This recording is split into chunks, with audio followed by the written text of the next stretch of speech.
Hello everyone, Twisted Animatronic here. Now, one of the biggest mysteries in FNAF 2's history, and until this day, no one has a definitive answer. That is until they finish this video. Hello, and welcome to your new summer job at the new and improved Freddy Fazbear's Pizza.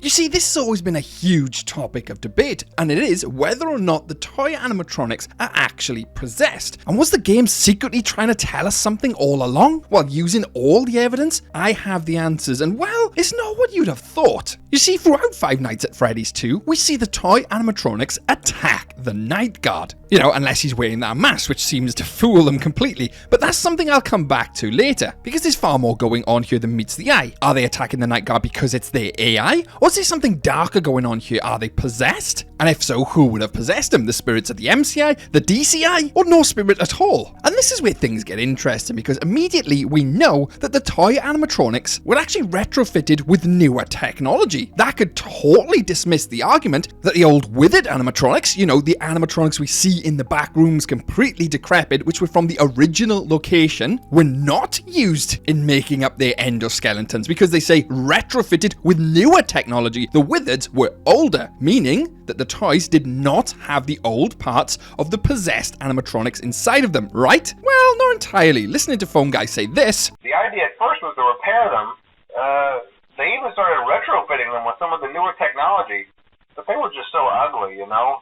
And we just use them for parts now. So although they were retrofitted with newer technology initially, they still used the withered for parts, meaning the toys were indeed fitted with some of the old animatronic parts, meaning them old animatronics which had the spirits of the children inside of them were now infused into the toys, right? So they would be haunted, right? Makes sense? Well, not entirely, no. Because if that was the case, wouldn't that mean that the MCI victims are now inhabiting two animatronics each? I mean, it would explain the toys' unusual behavior. I mean, because if they were just toy animatronics functioning on AI, they wouldn't have all these creepy behaviors, right? Phone Guy even tries to tell us this and say that it is their AI behavior, they get a bit glitchy at night. Well, he said the same thing about the FNAF1 animatronics, and they were clearly possessed. So him saying it's the AI, we can't really take his word. With that being said, there's something extremely interesting here. We know in the minigame Foxy Go Go Go, it shows 5 kids, 5 victims, right? And many people believe that this was the victims of the FNAF 2 location, but that's completely wrong, because Foxy has no stage in the FNAF 2 location. In Foxy Go Go Go, he's on the stage performing. This is obviously the original Five Nights at Freddy's location, Fredbear's Family Diner, or the first Freddy Fazbear's. And that is what this minigame is portraying, not the FNAF 2 location murders, but the original FNAF 1. Why else would Foxy be on the stage when there isn't one in the FNAF 2 location? It cannot be the FNAF 2 location, therefore. This basically means that we now know there were 2 sets of murders, the original MCI murders and the DCI murders in this location in FNAF 2. I just wanted to make that clear. Further to this, we also see the 5 brand new children in the Save Them minigame, but I will come back onto that later.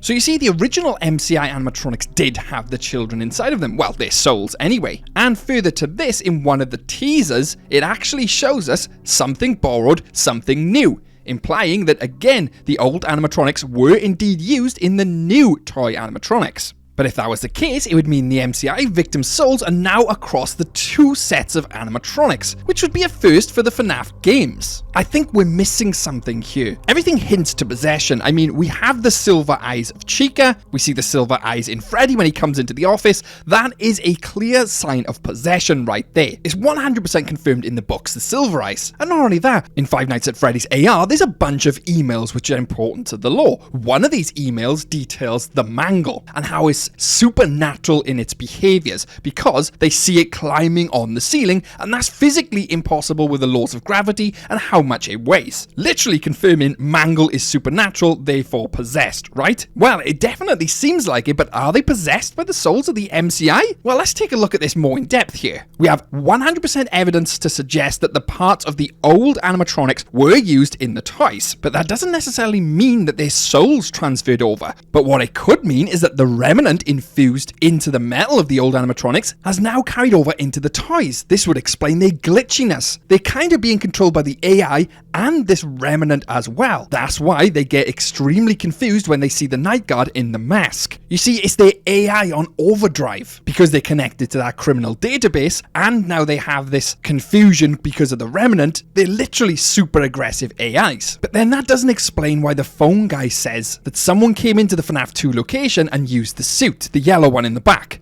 Someone used one of the suits. We had a spare in the back, a yellow one. Someone used it. Now none of them are acting right.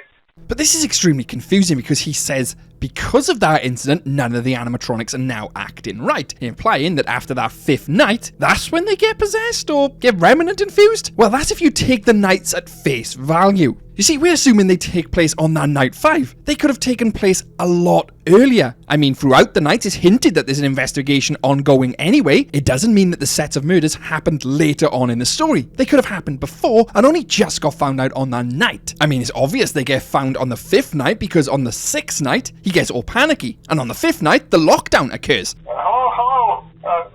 What on earth are you doing there? So they'd only just found out, which brings me on to something else extremely interesting. If the kids were indeed taken out in the FNAF 2 location, and their bodies were only just found when we, the player, are playing on night 5, night 6, then where were the bodies hiding? Now, immediately, your mind jumps to the fact that they were stuffed inside the toy animatronics, right? Well, there doesn't seem to be any evidence for this. I mean, if that was the case, then wouldn't the happiest day mean there'd be, what, now 10 children moving on and having their happy ever after? We don't see this. We only ever see the 4/5 original kids moving on. And this is a theme throughout Five Nights at Freddy's. If there was another set of possessed children in another set of animatronics, surely they would want to move on as well. They would want their happiest day. But they're seemingly forgotten. This never happens. That is because these 5 new children in the FNAF 2 pizzeria were never stuffed inside any suits. Just like we see in Into the Pit when we walk into that one room with Spring Bonnie standing there, or in this case Pit Bonnie, the bodies are lying on the floor. They're not stuffed in any suit. This could be the case in the FNAF 2 pizzeria. They were murdered, not stuffed in any suits, but potentially locked in some room, maybe even the hidden rooms we know are throughout FNAF pizzeria locations. This would make sense as to why they never find the killer on the day. If the murders happened on the day, surely they'd be able to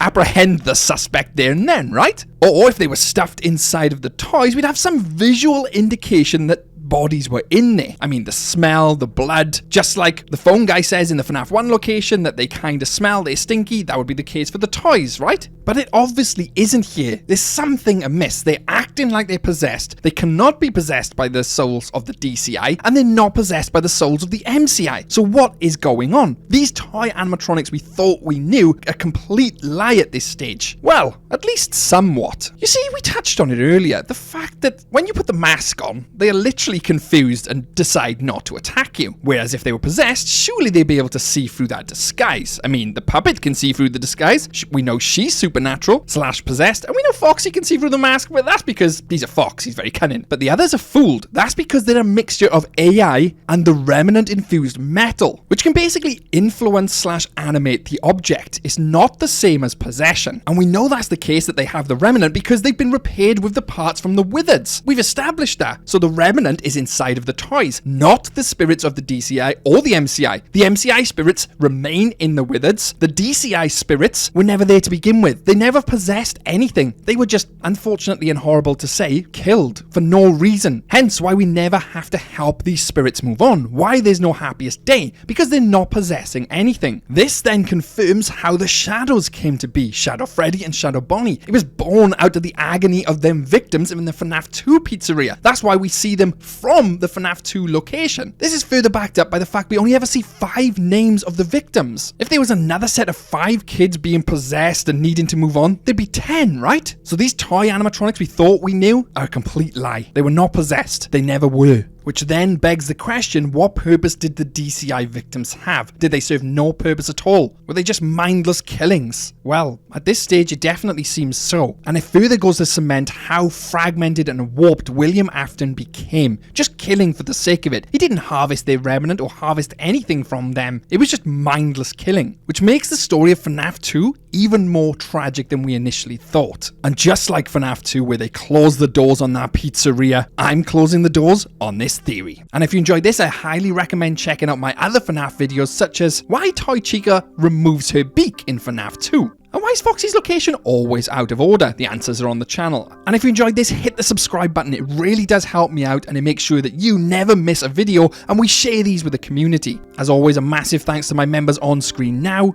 with an extra special thanks to Lauren C, who's a golden twisted one, and Penguin Lover 12, who's actually a twisted animatronic. Thanks guys, and as always, stay safe out there, superstars.